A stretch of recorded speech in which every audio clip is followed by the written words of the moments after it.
It's just better in every area of the car, from the cockpit to aerodynamics to grip. Consistency through the corner and consistency through the stint. 2 years ago we started a clean sheet of paper for the 2019 RSR, looking at what the weaknesses were on the 17 RSR and what we can incorporate on the new car. When we start such a project, we have to consider all the aspects of the car.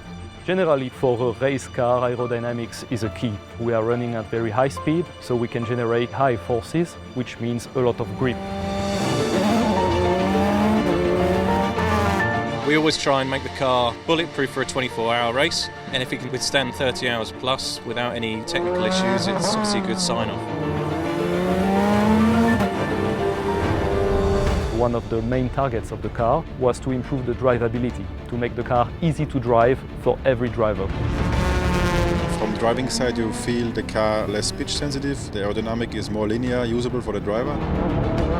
The steering is a huge step. It's a lot of buttons on a new car, a lot of possibilities to tune during driving. Big smile when I was coming out for the first time, so it's really positive, and all the testing we did going really in a good direction. The performance of the car has been really good so far, very consistent, easy to drive and fast, so that's all we've wanted to achieve with this car, and I'm really happy with it.